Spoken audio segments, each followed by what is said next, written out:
ચાલો સ્વાધ્યાય 12.3 પ્રશ્ન 8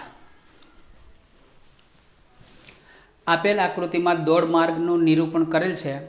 તેના ડાબા અને જમણા છેડા અર્ધવર્તુળાકાર છે, એટલે આ બે અર્ધવર્તુળ છે.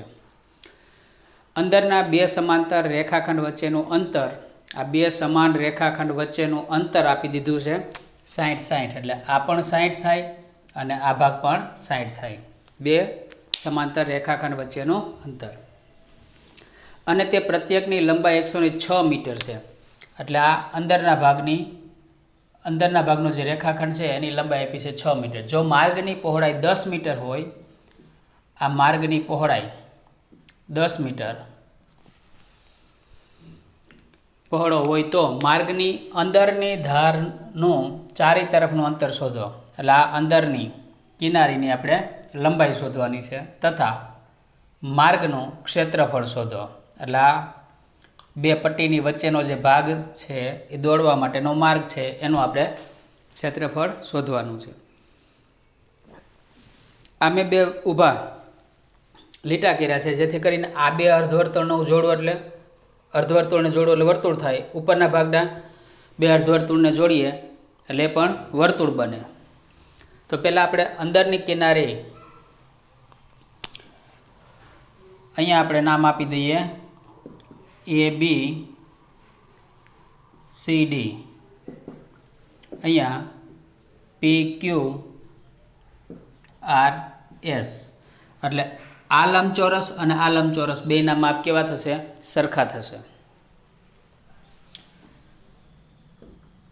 તો અહીં PS બરાબર CD. PSનું માપ અને CDના માપ સરખા લઈએ. આમ તો ચારેય માપ સરખા થાય. PD ઉપરથી લેતા જઈએ. AB બરાબર CD બરાબર PS બરાબર QR બરાબર 106 મીટર. એટલે એમાં CD અને PSના માપ આવી ગયા. હવે ચાપ CP અને ચાપ DS થી બનતા અર્ધવર્તુળ માટે વ્યાસ આપી દીધો છે. વ્યાસ એટલે D, સ્મોલ d 60 મીટર. એટલે ત્રિજ્યા R બરાબર વ્યાસ ભાગ્યા 2 એટલે D ભાગ્યા 2 એટલે 60 ભાગ્યા 2 એટલે 30 મીટર. તો આ બે ચાપની આ લંબાઈ શોધવી છે. અંદરની ધારની ચારે તરફની લંબાઈ. આ અર્ધચાપ બેને ભેગા કરો એટલે અર્ધવર્તુળ એટલે વર્તુળ બને. તો એ વર્તુળની પરિઘ શોધવાનો. તો અંદરની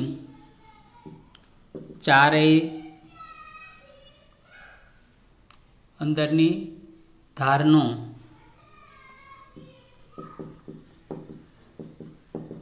ચારેય તરફનું અંતર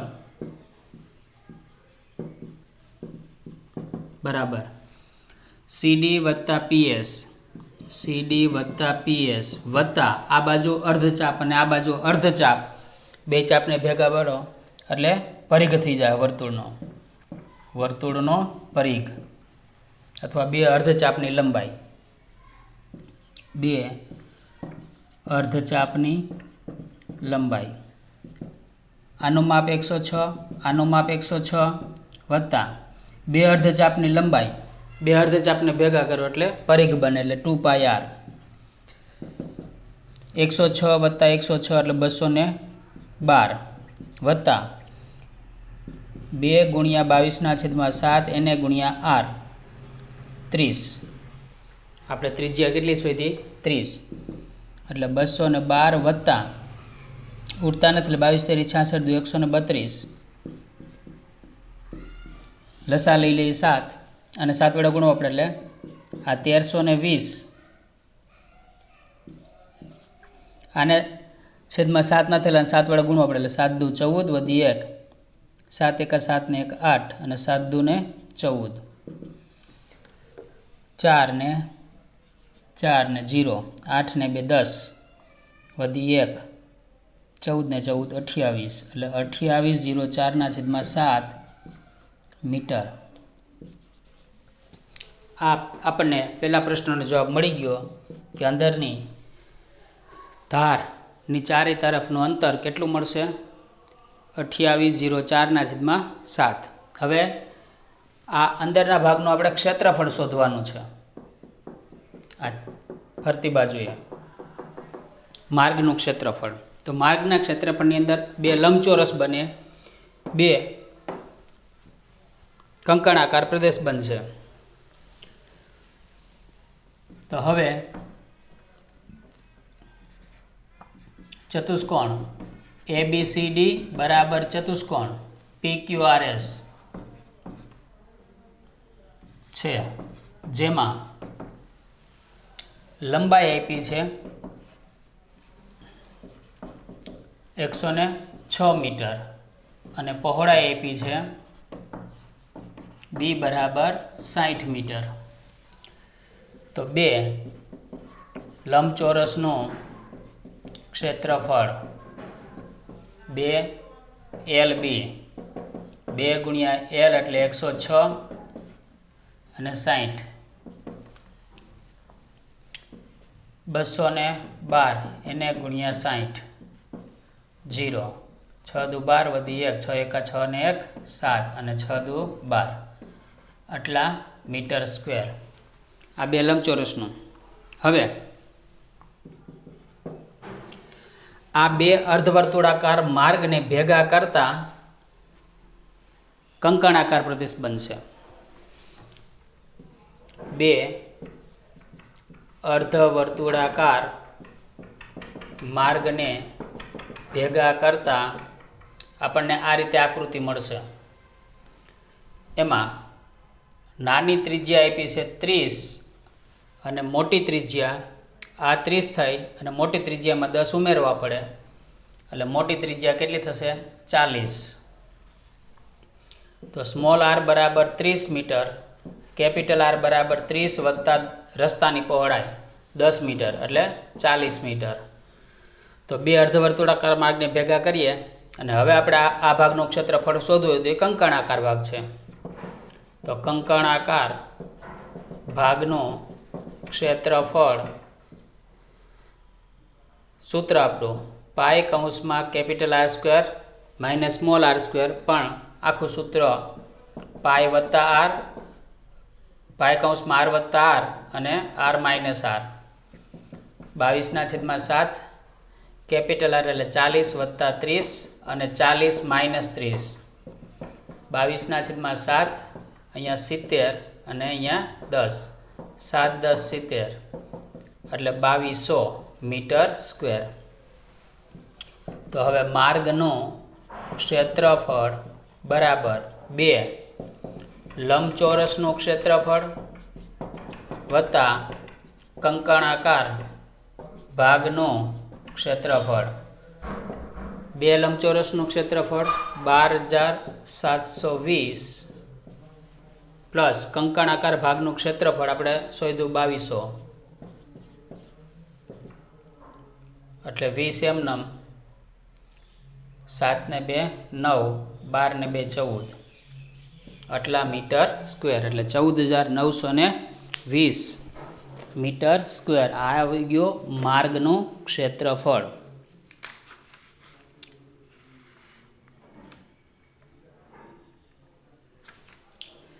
સર ક્યાંક ભૂલ પેલી લાગે છે.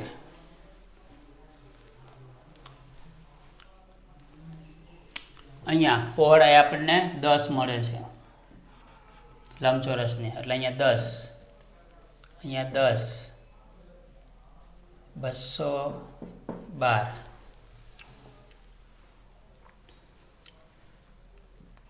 2120 એટલે 20 2 ને 1 3 અને 2 ને 2 4 એટલે 4320 આ પહોળાઈ લેવાઈ ગઈ હતી. પહોળાઈ આવે 10 મીટર માર્ગની પહોળાઈ.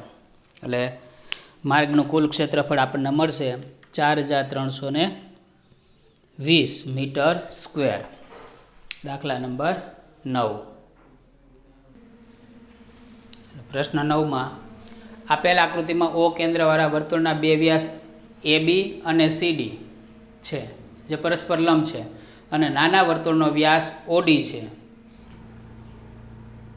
OA બરાબર 7 સેમી હોય તો દર્શાવેલ રંગીન પ્રદેશનું ક્ષેત્રફળ શોધો. અને આ રંગીન ભાગ છે. આ 7 છે, આ 7 છે, આ પણ 7 થાય અને આ પણ 7 થાય. તો નાના વર્તુળ માટે રેખાખંડ OD વ્યાસ છે અને માટે ત્રિજ્યાનું માપ ત્રિજ્યા R બરાબર વ્યાસ ભાગ્યા 2 એટલે OD ભાગ્યા 2. ODનું માપ 7 એટલા મીટર સેમી. તો નાના વર્તુળનું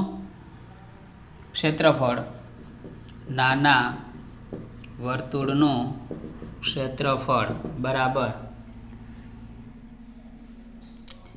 પાઈ R સ્ક્વેર 22/7 R એટલે 7/2 7/2 7 7 ગયા 2 11 11 77/2 આટલા સેમી સ્ક્વેર. આ એવું નાના વર્તુળનું ક્ષેત્રફળ.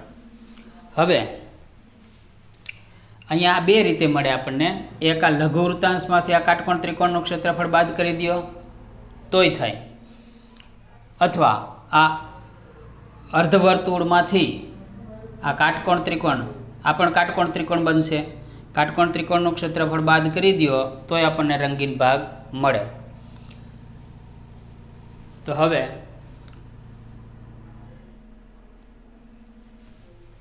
રેખાખંડ AB વ્યાસવાળા અર્ધવર્તુળ માટે ખૂણો ACB બરાબર 90 થાય. અર્ધવર્તુળમાં અંતર્ગત ખૂણો કાટખૂણો તથા વેધ OC બરાબર 7 સેમી અને પાયો AB બરાબર 7 + 7 એટલે 14 સેમી. તો કાટકોણ ત્રિકોણ ABCનું ક્ષેત્રફળ બરાબર 1/2 પાયો ગુણ્યા વેધ. 1/2 આ પાયો થશે AB, પાયો એટલે 14 અને વેધ એટલે 7. 2 7 14 7 7 49. આ ત્રિકોણનું ક્ષેત્રફળ મળી ગયું. હવે AB વ્યાસ હોય તેવા અર્ધવર્તુળનું ક્ષેત્રફળ રેખાખંડ AB વ્યાસવાળા અર્ધવર્તુળનું ક્ષેત્રફળ બરાબર 1/2 પાઈ R સ્ક્વેર 1/2 22/7 અને અહીંયા આ ત્રિજ્યા થશે 7 એટલે 7 ગુણ્યા 7. એમાં 1 7 ઉડી ગયા, અહીંયા 11 11 77 સેમી સ્ક્વેર. તો આ બે લઘુ વૃત્તખંડનું ક્ષેત્રફળ, બે લઘુ વૃત્તખંડનું ક્ષેત્રફળ બરાબર અર્ધવર્તુળનું ક્ષેત્રફળ માઇનસ કાટકોણ ત્રિકોણનું ક્ષેત્રફળ. અર્ધવર્તુળનું ક્ષેત્રફળ આપણે કેટલું શોધ્યું? 77. એમાંથી કાટકોણ ત્રિકોણનું ક્ષેત્રફળ 49 બાદ 17માંથી 9 જાય એટલે 8, 6માંથી 4 જાય એટલે 2 એટલે 28 સેમી સ્ક્વેર આવ્યું. આ બે રંગીન ભાગ છે, એનું ક્ષેત્રફળ આવ્યું 28 સેમી સ્ક્વેર. તો હવે કુલ રંગીન ભાગનું ક્ષેત્રફળ બરાબર નાના વર્તુળનું ક્ષેત્રફળ વત્તા 2 લઘુ વૃત્તખંડનું ક્ષેત્રફળ, નાના વર્તુળનું ક્ષેત્રફળ 77/2 વત્તા 28. 2 વડે લસા લઈ લઈએ એટલે 77 એમને અને 28 દુ 56. 6 ને 7 13 વધી 1, 7 ને 5 12 ને 1 13 ભાગ્યા 2 એટલે આટલા સેમી સ્ક્વેર. તો અહીંયા રંગીન ભાગનું ક્ષેત્રફળ આપણને કેટલું મળશે? 133/2 અથવા 2 વડે ભાગવા હોય તો ભાગી નાખો તો 66.66 132 અને 5 સેમી સ્ક્વેર. તો અહીંયા રંગીન ભાગનું ક્ષેત્રફળ 133/2 સેમી સ્ક્વેર અથવા 66.5 સેમી સ્ક્વેર. આગળ દાખલા નંબર 10. પ્રશ્ન 10. એક સમભુજ ત્રિકોણ એબીસીનું ક્ષેત્રફળ આપી દીધું છે 17,320.5 સેમી સ્ક્વેર. ત્રિકોણની બાજુની લંબાઈથી અડધી ત્રિજ્યાવાળા, એટલે ત્રિકોણની બાજુની જે લંબાઈ છે એના કરતાં અડધી ત્રિજ્યાવાળા આ આર, આ આખું હતું એના કરતાં અડધી કરી દીધી છે. અડધી ત્રિજ્યાવાળા અને પ્રત્યેક શિરોબિંદુ કેન્દ્ર હોય, પ્રત્યેક આ શિરોબિંદુ એ વર્તુળનું કેન્દ્ર હોય, ત્રિકોણનો પ્રત્યેક શિરોબિંદુ વર્તુળનું કેન્દ્ર હોય એવી રીતે તેવા વર્તુળ દોર્યા છે. તો આકૃતિમાં દર્શાવેલ રંગીન પ્રદેશનું ક્ષેત્રફળ શોધેલા 3 વર્તુળની વચ્ચેનો ભાગ કઈ રીતે મળે? તો કે પહેલાં ત્રિકોણનું ક્ષેત્રફળ એમાંથી આ જે 3 લઘુ વૃત્તાંશ, 3 લઘુ વૃત્તાંશ મળે તો 3 લઘુ વૃત્તાંશનું ક્ષેત્રફળ બાદ કરી દે એટલે આપણને રંગીન પ્રદેશનું ક્ષેત્રફળ મળે. તો અહીં એક વર્ગમૂળ 3ની કિંમત આપી છે 1.73 અને પાઈની કિંમત આપી છે 3.14. આ બે કિંમતો આપણને રકમમાં આપી દીધી છે. 1.73 205, 1.73 205 આટલી પાઈની કિંમત વર્ગમૂળ 3ની કિંમત આપી છે. તો હવે સમભુજ ત્રિકોણ એબીસીનું ક્ષેત્રફળ બરાબર 17,320.5 સેમી સ્ક્વેર. સમભુજ ત્રિકોણ એબીસીનું ક્ષેત્રફળ શોધવાનું સૂત્ર વર્ગમૂળ 3/4 ગુણ્યા a વર્ગ બરાબર 17,320.5 આટલા સેમી સ્ક્વેર. તો અહીંયા વર્ગમૂળ 3ની કિંમત અહીંયા 3.14 છે અને અહીંયા 20.5. 1.73 એને ગુણ્યા a સ્ક્વેર એટલે 17,320.5. તો a સ્ક્વેર બરાબર 17,320.5 એને ગુણ્યા 4 છેદમાં 1.73 એટલે a સ્ક્વેર બરાબર 17,320.5. એનો પોઈન્ટ દૂર કરો એટલે છેદમાં 10, આ ઉપરના અંશનો. આનો પોઈન્ટ દૂર કરો એટલે છેદમાં કેટલા? 5 મીંડા, 5 આંકડા છે એટલે એને ગુણ્યા 17,320.5. પોઈન્ટ પછી 1 2 3 4 ને 5 એટલે 5 મીંડાવાળી સંખ્યા અને એને ગુણ્યા 4 એટલે આ બે ઉડી ગયા, એક મીંડું ઉડી ગયું એટલે a સ્ક્વેર બરાબર 10,000 છે એટલે 100નો વર્ગ એને ગુણ્યા 2નો વર્ગ એટલે a બરાબર 100, બધી બાજુથી વર્ગ ઉડી ગયો એટલે બરાબર 200. એટલે ત્રિકોણ એબીસીમાં આપણને AB બરાબર BC બરાબર AC બરાબર કેટલા મળશે? 200 સેમી. હવે આ જે વૃત્તાંશ બને છે લઘુ વૃત્તાંશ એની ત્રિજ્યા AB કરતાં અડધી છે. તો હવે લઘુ વૃત્તાંશ માટે ત્રિજ્યા એ ત્રિકોણની બાજુ કરતાં અડધી છે એટલે R બરાબર AB ભાગ્યા 2. ABનું માપ 200, 200 ભાગ્યા 2 એટલે 100 મીટર. અને સમબાજુ ત્રિકોણ છે તથા ત્રિકોણ ABC સમબાજુ ત્રિકોણ છે અને સમબાજુ ત્રિકોણ હોય તો એના દરેક ખૂણાનું માપ ખૂણો A બરાબર ખૂણો B બરાબર ખૂણો C 180 ભાગ્યા 3. આ આવશે આપણે લઘુવૃત્તાંશ માટે થીટા 60 અંશ. તો R અને થીટા મળી ગયો. તો હવે 3 લઘુવૃત્તાંશનું ક્ષેત્રફળ, 3 લઘુવૃત્તાંશનું ક્ષેત્રફળ બરાબર 3 લઘુવૃત્તાંશનું ક્ષેત્રફળ શોધીએ. એક લઘુવૃત્તાંશનું ક્ષેત્રફળ શોધવાનું સૂત્ર પાઈ આર સ્ક્વેર થીટાના છેદમાં 360. પાઈ 3 ગુણ્યા પાઈની કિંમત 314 છેદમાં 100.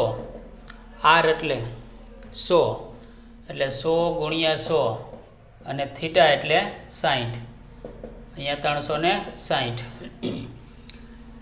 6 એટલે 30 ગુણ્યા 2 ગુણ્યા 3 60. 6 36 360 ભાગલા પડ્યા. 6 ના ભાગલા 2 તેરી 6 એટલે 60 ગયા. 3 3 ગયા અને અહીંયા 157 ગુણ્યા 2 એટલે 2 ઉડી ગયા. 100 ઉડી ગયા એટલે 157 ગુણ્યા 100 વધ્યા એટલે 15700 સેમી સ્ક્વેર. તો હવે રંગીન ભાગનું ક્ષેત્રફળ, રંગીન ભાગનું ક્ષેત્રફળ એટલે ત્રિકોણના ક્ષેત્રફળમાંથી ત્રિકોણનું ક્ષેત્રફળ માઇનસ 3 લઘુવૃત્તાંશનું ક્ષેત્રફળ. ત્રિકોણનું ક્ષેત્રફળ કેટલું હતું? 17,320.5 માઇનસ 15,700 એટલે 0.5 એમનમ 20 એમનમ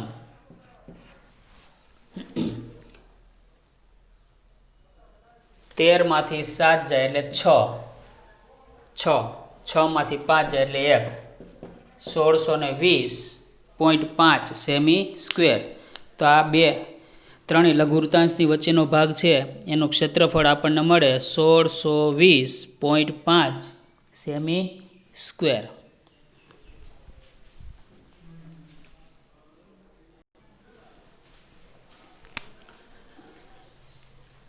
સાત સેમી ત્રિજ્યાવાળા 9 વર્તુળ. તો 9 વર્તુળો માટે ત્રિજ્યા આપી દીધી છે અહીંયા. કેટલી? આર બરાબર 7 સેમી. આ 9 વર્તુળ છે. 3 3 એટલે 3 3 9. એક ચોરસ હાથ રૂમાલ, એની અંદર આ 3 ઊભા વર્તુળ છે, 3 આડા વર્તુળ છે અને ડિઝાઇન કરેલી છે, ભાત કરેલી છે. તો આકૃતિમાં હાથ રૂમાલના બાકીના ભાગનું ક્ષેત્રફળ શોધો. એટલે આ વચ્ચે જે ભાગ બાકી રહે છે એનું ક્ષેત્રફળ આપણે શોધવાનું છે. એટલે ચોરસના ક્ષેત્રફળમાંથી આ 9 વર્તુળનું ક્ષેત્રફળ બાદ કરી દેવાનું. તો પહેલાં આપણે 9 વર્તુળોનું ક્ષેત્રફળ શોધીએ. તો 9 અને વર્તુળનું ક્ષેત્રફળ પાઈ આર સ્ક્વેર એટલે 9 ગુણ્યા 22 છેદમાં 7. અહીંયા 7 ગુણ્યા 7, 1 7 ઉડી ગયા. 22 નવા 198 એને ગુણ્યા 7. 7 8 56 વધી 5, 7 9 63, 63 ને 5 68 વધી 6, 7 1 7 ને 6 13 એટલે આટલા સેમી સ્ક્વેર. આ 9 વર્તુળનું ક્ષેત્રફળ આવી ગયું. હવે ચતુષ્કોણ ABCD ચોરસ માટે એની બાજુનું માપ AB બરાબર આ ત્રિજ્યા થઈ, આ ત્રિજ્યા થઈ, આ ત્રિજ્યા, આ ત્રિજ્યા, આ ત્રિજ્યા, આ ત્રિજ્યા. આવી એક વર્તુળની અંદર 2 ત્રિજ્યા આવે એટલે 2 આમાં 2 આમાં અને 2 આમાં એટલે 6. તો AB 6 ગુણ્યા 1 ત્રિજ્યાનું માપ એટલે 6 7 42 સેમી થાય. આ 7 આ 7 આ 7 આ 7 7 7 6 વખત એટલે 7 6 42 સેમી એટલે ચોરસ છે. ચોરસની બાજુનું માપ આવી ગયું. તો ચોરસ ચતુષ્કોણ ABCD નું ક્ષેત્રફળ બરાબર બાજુનો વર્ગ. બાજુનું માપ આપ્યું છે 42, 42 નો વર્ગ, 2 નો વર્ગ 4, 4 2 8, 8 2 16 વધી 1, 4 નો વર્ગ 16 ને 1 17 એટલે 1764 સેમી સ્ક્વેર થાય. તો હવે રંગીન ભાગનું ક્ષેત્રફળ અથવા બાકી રહેલા ભાગનું ક્ષેત્રફળ, બાકી રહેલા ભાગનું ક્ષેત્રફળ બરાબર ચોરસ રૂમાલનું ક્ષેત્રફળ માઇનસ 9 વર્તુળોનું ક્ષેત્રફળ. ચોરસનું 1764 માઇનસ 1386. 14 માંથી 6 જાય એટલે 8, 5 આવ્યા. 15 માંથી 8 જાય એટલે 7, 6 માંથી 3 જાય એટલે 3, 378 સેમી સ્ક્વેર. તો આ બાકી રહેલા ભાગનું ક્ષેત્રફળ કેટલું મળશે આપણને? 378 સેમી સ્ક્વેર. પ્રશ્ન 12. આપેલ આકૃતિમાં દર્શાવેલ ચતુર્થાંશ OACB નું કેન્દ્ર O છે અને ત્રિજ્યા 3.5 છે. એટલે આ ભાગ આપ્યો છે 3.5. આ ભાગ પણ કેટલો થશે? 3.5. જો OD નું માપ 2 હોય, આ OD નું માપ 2 આટલા ભાગનું, તો ચતુર્થાંશ OACD નું ક્ષેત્રફળ શોધો અને દર્શાવેલ રંગીન પ્રદેશનું ક્ષેત્રફળ શોધો. તો હવે ચતુર્થાંશ OACB નું ક્ષેત્રફળ, ચતુર્થાંશ એટલે વર્તુળનો ચોથો ભાગ, એટલે એનું ક્ષેત્રફળ શોધવાનું સૂત્ર 1/4 πr². એમાં r બરાબર આપણને આપી દીધા છે 3.5. એટલે 7/2 લખવા હોય તો પણ આપણે લખી શકીએ 22/7 અને અહીંયા 7/2 7/2 એટલે 1 7 ઉડી ગયા, આ 1 2 ઉડી ગયા, એટલે 11 7 77/8. એટલે આપણને પહેલા નંબરનું એટલે કે ચતુર્થાંશ OACD નું ક્ષેત્રફળ મળી ગયું. હવે રંગીન પ્રદેશ, તો આખા ચતુર્થાંશનું ક્ષેત્રફળ મળી ગયું. તો અહીં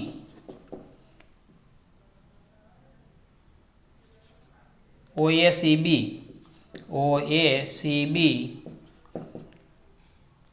ચતુર્થાંશ હોવાથી ખૂણો AOB બરાબર 90. AOB 90 હોય તો DOB પણ 90 થાય. DOB બરાબર પણ 90. તો હવે આપણા કાટકોણ ત્રિકોણ બન્યો. તો કાટકોણ ત્રિકોણનું ક્ષેત્રફળ શોધીએ. કાટકોણ ત્રિકોણ DOB નું ક્ષેત્રફળ બરાબર 1/2 પાયો ગુણ્યા વેધ. 1/2 પાયો લઈ લ્યો OB, એને ગુણ્યા વેધ DO. 1/2 આનું માપ છે 7/2 OB 3.5 એટલે 7/2 અને DO એટલે 2. 1 2 2 ઉડી ગયા.